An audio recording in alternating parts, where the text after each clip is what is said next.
Olá, vamos seguir com o nosso estudo sobre as psicoses. Na paranoia comum, há uma falha, isso é fato, não se discute. Essa falha, na verdade, é uma falha na relação imaginária, um defeito na relação imaginária do sujeito no seu momento constitutivo. Lacan vai nos falar sobre essa falha imaginária em 3 ocasiões distintas. A primeira delas, no momento da sua tese de doutoramento, o caso Aimée, esse personagem Aimée, que é uma mulher cujo acontecimento fundamental na sua vida, que declancha a sua psicose, é uma situação de intrusão da sua irmã mais velha na sua relação conjugal. Aimée, na verdade Marguerite Anzieux, havia perdido uma criança natimorta, uma menina natimorta. Em seguida, ela tem um filho, né? E essa irmã mais velha, vem se ocupar, né, dessa criança, como se ela não tivesse, como se Aimée não tivesse condições de fazê-lo. E ela, nesse momento, essa irmã entrando na vida do casal, funciona como um elemento intrusivo. Esse foi, na verdade, um acontecimento, né, intrusivo. E essa irmã, então, de alguma maneira, subtrai a criança de sua mãe, e Aimée não esboça nenhuma reação nessa situação com a irmã, nenhuma agressividade.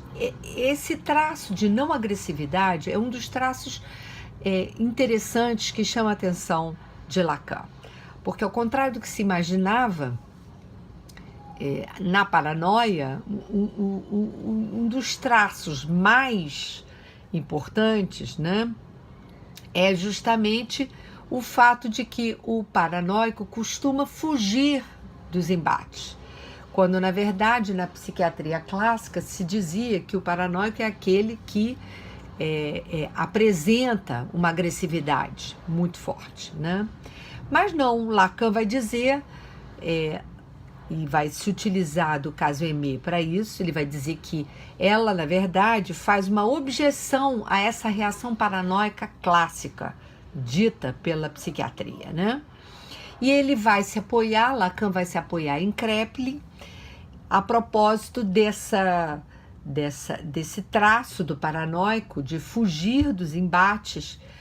Por quê? Por que ele foge dos embates? Porque ele sabe da sua fragilidade, da sua dificuldade em enfrentar as situações limite, né? E por isso, então, é muito comum o paranoico ele evitar o contato com a vida, ele foge da relação com a vida. O outro caso importante que Lacan vai abordar é em 1965, quando ele faz um elogio a essa escritora famosa, Marguerite Duras, um elogio ao rapto de Lol Wittstein. Esse livro, né, essa obra, que de alguma maneira marca Lacan profundamente, porque ele fica muito surpreso como essa escritora pôde, a propósito desse personagem, Lol Wittstein,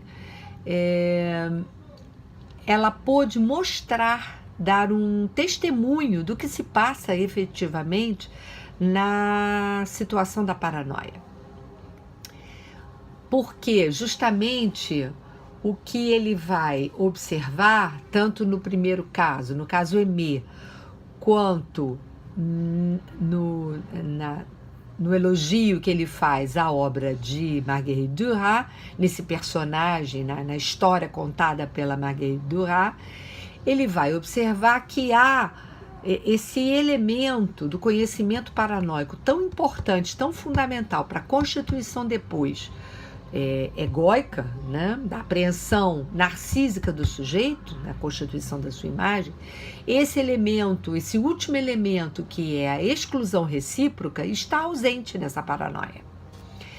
Então, na história, né, Lol, aos 18 anos, ela está noiva, e ela vai a um baile com seu noivo e ela observa, sem apresentar nenhuma reação, seu noivo dançando com uma outra mulher, uma mulher vestida de negro, com a qual ele vai fugir. Depois dessa dança, depois desse baile, o noivo desaparece, foge com essa mulher e Lol fica completamente abandonada. Nesse momento, né, Lol perde a sua imagem. Ela tem é como se ela sofresse uma desapropriação do seu eu, né? Ela perde a sua roupagem narcísica, a gente pode dizer. O que é genial é que Duras vai escrever a propósito de Lol e ela vai perceber, né, que justamente essa mulher, Lol, não podia mostrar sua afetação. Ela não tinha como, não é que ela não pudesse simplesmente, ela não tinha como, ela não tinha o afeto do ciúme, da indignação, né? Ela não sinaliza nenhuma revolta, ela não luta como noiva que era do tal noivo, né? Ela não luta para que seja preservada a sua condição de parceira, né? Então, essa ausência da exclusão recíproca na relação imaginária de Lol com o seu outro deixa aparecer o que, na verdade, estava ali desde sempre, né? Que é essa sua desafetação, essa indiferença absoluta de si e do outro. Em 1976, o terceiro e último exemplo de Lacan bastante importante, que é com o seminário Sintoma, quando ele vai nos falar de James Joyce, que ele vai nomear como o santo homem, porque Joyce é aquele que faz a sua obra funcionar no lugar daquilo que lhe faltou estruturalmente, que é justamente a constituição narcísica. Então, a obra funciona como uma metáfora substitutiva desse significante que deveria dar sustentação ao sujeito Joyce. Esse significante, nome do pai, que a gente vai explicar mais à frente, talvez não hoje, numa outra ocasião, esse significante, nome do pai, que é o significante que permite que a relação imaginária se estabeleça com o outro, né? Ele dá como suporte simbólico a possibilidade de constituição, primeiro, da apreensão da imagem no espelho, segundo, da constituição narcísica do sujeito, né? Então,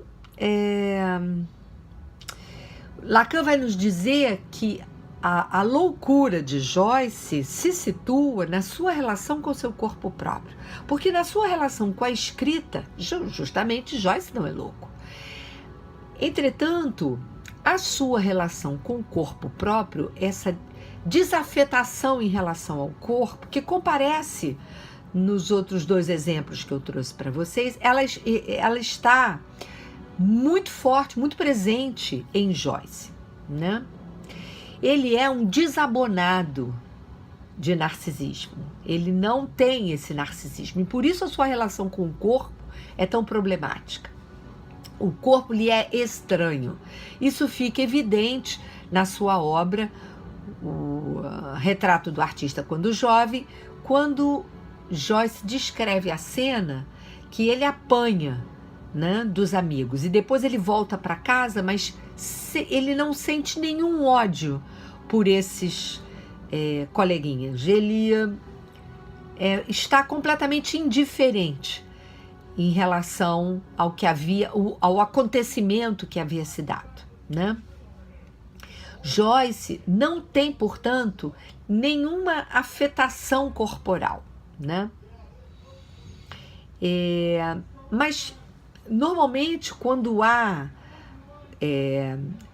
essa relação imaginária, ela está constituída efetivamente, a imagem que a gente tem de nosso corpo, né, nos permite uma condição de afeto onde eu percebo, quando eu toco o corpo, quando eu vejo meu corpo, ele me pertence, né?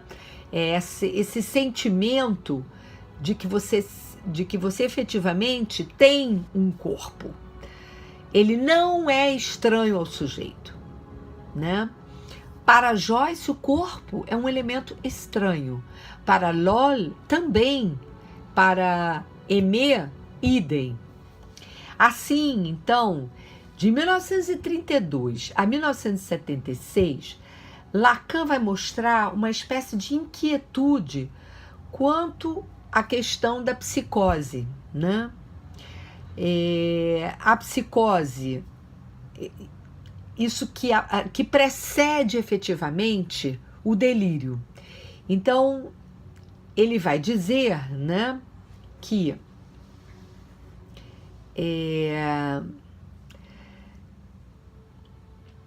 há uma ideia, né, de que a psicose ela é necessariamente com delírio. Mas justamente Lacan vai nos dizer que é possível se pensar alguém passar a vida inteira relativamente compensado, né? Mesmo sem ter essa constituição imaginária. E, num dado momento, um acontecimento fazer com que essa psicose que estava ali latente surgir. Nós vamos trabalhar isso numa outra ocasião. Até lá.